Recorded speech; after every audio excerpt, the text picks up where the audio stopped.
Hi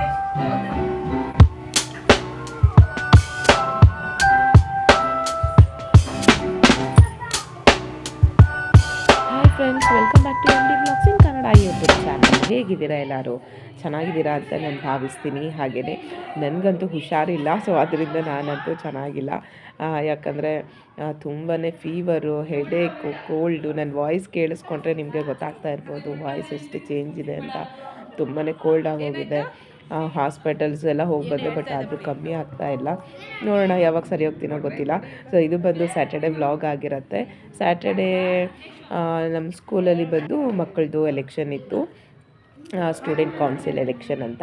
so ಇದು ನಮ್ಮದು ಹೊಸ ಸ್ಕೂಲ್ ಆಗಿರೋದ್ರಿಂದ ಇದು ಫಸ್ಟ್ ಇಯರು ಈ ಥರ ಒಂದು ಎಲೆಕ್ಷನ್ ಎಲ್ಲ ಮಾಡಿದ್ದು. ತುಂಬಾ ಚೆನ್ನಾಗಿ ಎಲ್ಲ ನಡೀತು. ಆಮೇಲೆ ಫ್ರೈಡೇ ಬಂದುಬಿಟ್ಟು ನಮ್ಮ ಚೇರ್ಮನ್ ಸರ್ದು ಬರ್ತ್ಡೇ ಇತ್ತು. ಸೊ ಅವರು ಸ್ಯಾಟರ್ಡೆ ನಮಗೆ ಲಂಚನ್ನ ಕೊಡಿಸಿದ್ರು. ಎಲ್ಲ ಊಟ ಎಲ್ಲ ಮುಗಿಸ್ಕೊಂಡು ನಾನಿಲ್ಲಿ ಅಮ್ಮ ಮನೆಗೆ ಹೋಗ್ತಾ ಇದ್ದೀನಿ. ಯಾಕಂದರೆ ಅಮ್ಮ ಮನೇಲಿ ಊರ ಹಬ್ಬ ಮಾಡ್ತಾ ಇದ್ದಾರೆ. ಸೊ ಅಮ್ಮ ಮನೆ ಕಡೆ ನಿಯರ್ಲಿ ಒಂದು 5 ಇಯರ್ಸ್ಗೆ ಒನ್ಸು ಇಲ್ಲ 3 ಇಯರ್ಸ್ ಒನ್ಸ್ ಆ ಥರ ಮಾಡ್ತಾರೆ ಊರ ಹಬ್ಬನ. ಅದಕ್ಕೋಸ್ಕರ ನಮ್ಮ ಮಕ್ಕಳೆಲ್ಲನೂ ಸಹ ಫ್ರೈಡೇನೇ ಹೋಗಿದ್ದಾರೆ. ಅಕ್ಕ ಮತ್ತು ತಂಗಿ ಬಂದ್ಬಿಟ್ಟು ಜಾತ್ರೆಗೆ ಕರ್ಕೊಂಡೋದ್ರು ಮಕ್ಕಳನ್ನ ಫ್ರೈಡೇನೇ. ಸ್ಯಾಟರ್ಡೆ ಅವ್ರಿಗೆ ಸ್ಕೂಲ್ ರಜೆ ಇರೋದ್ರಿಂದ, ನನಗೆ ಸ್ಕೂಲ್ ಇರೋದ್ರಿಂದ ನಾನು ಸ್ಯಾಟರ್ಡೆ ಸ್ಕೂಲಲ್ಲೆಲ್ಲ ಮುಗಿಸ್ಕೊಂಡು ನಂತರ ಮಧ್ಯಾಹ್ನ ಮನೆಗೆ ಹೋಗಿ ರೆಡಿಯಾಗಿ ನಾನಿಲ್ಲಿ ಮಾರ್ಕೆಟ್ ಬಸ್ಸಲ್ಲಿ ಕೂತ್ಕೊಂಡು ಹೊರಡ್ತಾ ಇದ್ದೀನಿ. ತುಂಬಾ ಕೋಲ್ಡ್ ಇತ್ತು, ತುಂಬ ಥಂಡಿದೆ. ವೆದರ್ ಅಂತೂ ನಿಜವಾಗ್ಲೂ ಬ್ಯಾಂಗ್ಳೂರಲ್ಲಿ ಹೆಂಗಿದೆ ಅಂದರೆ ನಿಜವಾಗ್ಲೂ ಹಾಸ್ಪಿಟಲ್ಸ್ ಫಿಲ್ ಆಗ್ತಾ ಇದ್ದಾವೆ. ಯಾಕಂದರೆ ಅಷ್ಟೊಂದು ಹುಷಾರು ತಪ್ತಾ ಇದ್ದಾರೆ ಜನ ಎಲ್ಲನೂ. ನಾನು ಅಮ್ಮ ಮನೆಗೆ ರೀಚ್ ಆಗೋಷ್ಟೊತ್ತಿಗೆ 7:30 ಆಯಿತು.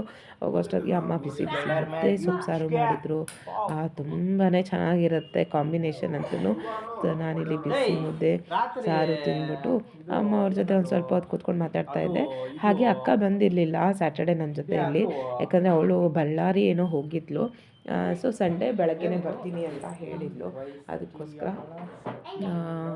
ಸರಿ ನಾನಿಲ್ಲಿ ಊಟ ಎಲ್ಲ ಮುಗಿಸ್ಕೊಂಡು ಒಂದು ಸ್ವಲ್ಪ ಹೊತ್ತು ಕೂತ್ಕೊಂಡು ಮಕ್ಕಳೆಲ್ಲ ಆಡ್ತಾ ಇದ್ದೆ. ಸೊ ನೋಡ್ಕೊಂಡು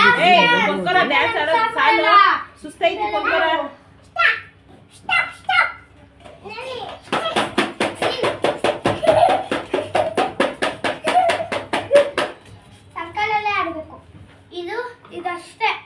ನೆಲದ ಮೇಲೆ ಏನಾದರೂ ಹೋಗಿದ್ರೆ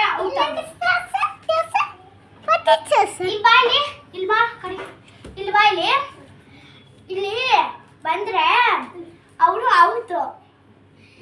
ಇಲ್ಲಿ ಚಾಪೆ ಮೇಲೆ ಜಾತ್ರೆ ಅಂದರೆ ತಮಟೆನೇ ಅಲ್ವಾ ಫೇಮಸ್ಸು. ಸೊ ಅದಕ್ಕೋಸ್ಕರ ಮಕ್ಕಳಿಲ್ಲಿ ತಮಟೆ ಥರ ಕಾರ್ ಒಂದು ಹಿಡ್ಕೊಂಬಿಟ್ಟು ನಮ್ಮೂರು ಹೊಡಿತಾ ಇದ್ರು, ಮಕ್ಕಳು ಆಡ್ತಾಯಿದ್ರು.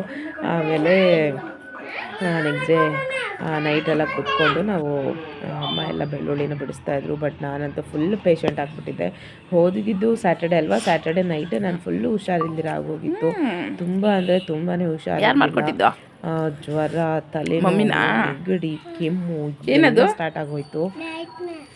ಆಮೇಲೆ ಮಕ್ಕಳು ರೆಡಿ ಆಗಿದ್ದಾರೆ, ನೋಡ್ಬೋದು. ನಮ್ಮ ಚಿಕ್ಕವನು ರೆಡಿಯಾಗಿ ಬಂದ್ಬಿಟ್ಟಿದ್ದಾನೆ ಅಲ್ವಾ.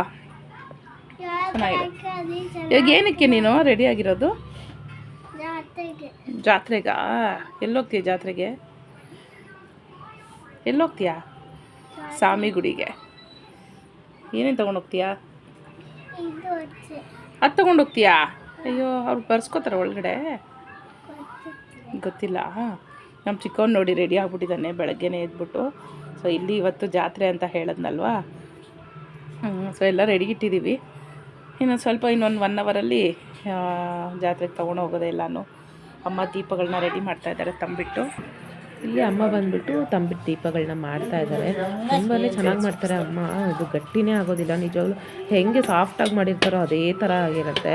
ಕೆಲವ್ರದ್ದು ಅಂದರೆ ನಾನು ಕಾಮನಾಗಿ ಹೇಳ್ತಾ ಇದ್ದೀನಿ, ಬಟ್ ಕೆಲವೊಂದು ದೀಪಗಳನ್ನ ನಿಜವಾಗ್ಲೂ ಮಾಡಿದ್ರೆ ಅದು ಕಲ್ ಥರ ಹಿಂದಿನೇ ಬಂದ್ಬಿಡುತ್ತೆ. ಅಂದರೆ ಎಷ್ಟು ನಾವು ಸಾಫ್ಟಾಗಿ ಮಾಡಿದ್ರೂ ಅದು ಗಟ್ಟಿ ಆಗಿಬಿಡುತ್ತೆ. ಸೊ ಅದೆಲ್ಲ ಪಾಕದ ಮೇಲೆ ಡಿಪೆಂಡ್ ಇರುತ್ತೆ.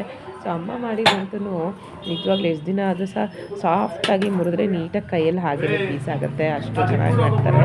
ನಂತರ ನಾನಿಲ್ಲಿ ರೆಡಿಯಾಗಿದ್ದೀನಿ ನೋಡಿ. ಎಲ್ಲ ಮೈಯಲ್ಲಿ ಜ್ವರ ಇಟ್ಕೊಂಡು ಹುಷಾರಿಲ್ಲ ಆದರೂ ಸಹ ದೀಪ ಎತ್ಕೊಂಡು ಹೋಗೋಕ್ಕೆ ರೆಡಿ ಆಗಿದ್ದೀನಿ. ಸೊ ಇದು ಬಂದು ನನ್ನ ಸೀಮಂತದ ಸ್ಯಾರಿ. ಹಾಗೆ ನಾನು ಮತ್ತು ನನ್ನ ಫ್ರೆಂಡ್ ಸೋನಿ ಅಂತ ಇದ್ದಾಳೆ. ಸೊ ಇಬ್ಬರು ಸಹ ಒಂದೇ ಥರದ ಹಾರಗಳನ್ನ, ಅಂದರೆ ಸೋನಿ ಫಸ್ಟ್ ಮಾಡಿಸಿದ್ಲು. ಸೊ ಅವಳ ಡಿಸೈನ್ ನನಗೆ ತುಂಬಾ ಇಷ್ಟ ಆಯಿತು ಅಂತ ಹೇಳಿಬಿಟ್ಟು ನಾನು ಅದೇ ಥರದ ಹಾರನ ಮಾಡಿಸ್ಕೊಂಡೆ.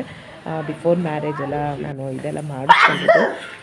ಸರಿ ನಾನು ರೆಡಿಯಾಗಿದ್ದೀನಿ, ಬಟ್ ತಲೆ ಅಂತೂ ತುಂಬ ಭಾರ ಆಯಿತು. ಅಂದರೆ ತಲೆ ತುಂಬ ನೋಯ್ತಾ ಇತ್ತು. ಆದರೂ ಸಹ ಅಕ್ಕನೂ ತೊಗೊಳಲ್ಲ, ಮತ್ತು ತಂಗಿಯವರು ನಾನಂತೂ ಎತ್ಕೊಂಡು ಹೋಗೋದಿಲ್ಲ ಅಂತ ಹೇಳಿಬಿಟ್ಲು. ಇನ್ನೇನು ಮಾಡೋದು ಅಂತ ಸರಿ ಎಲ್ಲರೂ ನನ್ನ ಮೇಲೇ ಡಿಪೆಂಡ್ ಆಗಿಬಿಟ್ಟಿದ್ರು, ನೀನೇ ಎತ್ಕೊಂಡು ಹೋಗ್ಬೇಕು ದೀಪನ ಅಂತ ಹೇಳಿ. ಅದಕ್ಕೋಸ್ಕರ ಸರಿ ನಾನು ಇಲ್ಲಿ ಎತ್ಕೊಂಡು ಹೋಗೋಣ ಅಂತ ರೆಡಿ ಆದೆ. ನೋಡ್ಬೋದು ಮನೆಯಲ್ಲಿ ಪೂಜೆ ಎಲ್ಲ ಮುಗಿಸ್ಕೊಂಡ್ವಿ ಮೊದಲು. ನಂತರ ನಾವು ಮಾಡಿರುವಂಥ ಒಂದು ದೀಪದ ಡೆಕೋರೇಷನ್ ಈ ಥರ ಇದೆ.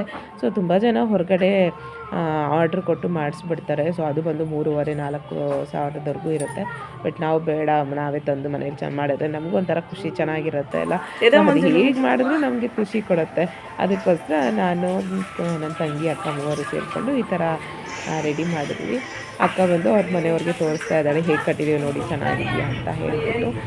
ಪಾಪ ಅಕ್ಕ ಅಂತೂ ಮನೆಗೆ ಬಂದರೆ 1 ನಿಮಿಷನೂ ಕುತ್ಕೊಳಲ್ಲ. ಪಾಪ ಏನಾದರೂ ಒಂದು ಕೆಲಸ ಮಾಡ್ತಾರೆ, ಮನೆಯಲ್ಲಿರೋ ಮುಕ್ಕಾಲು ಭಾಗ ಕೆಲಸ ಅಕ್ಕನೇ ಮಾಡಿಬಿಟ್ಟಿದ್ದಾರೆ. ಅಂದರೆ ನೋಡ್ಬೋದು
ನೋಡಿದ್ರಲ್ಲ, ಜಾತ್ರೆ ಎಲ್ಲ ತುಂಬಾ ಚೆನ್ನಾಗಾಯಿತು. ಬಟ್ ನನಗಂತೂ ಹುಷಾರಿರಲಿಲ್ಲ, ಬೇಗ ಮಲ್ಕೊಂಡ್ಬಿಟ್ಟೆ. ನೋಡೋಣ ಯಾವಾಗ ಹುಷಾರಾಗುತ್ತೋ ಗೊತ್ತಿಲ್ಲ. ಟ್ಯಾಬ್ಲೆಟ್ ಎಲ್ಲ ಹಾಕ್ಕೊಂಡು ನಾನಿಲ್ಲಿ ಮಲ್ಕೋತಿದ್ದೀನಿ. ಸೊ ಇಲ್ಲಿಗೆ ಈ ದಿನದ ವ್ಲಾಗ್ನ ನಾನು ಎಂಡ್ ಮಾಡ್ತಾ ಇದ್ದೀನಿ. ಮತ್ತೊಂದು ವಿಡಿಯೋದಲ್ಲಿ ಬೇಗ ಸಿಗೋಣ. ಅಲ್ಲಿವರೆಗೂ ಬಾಯ್.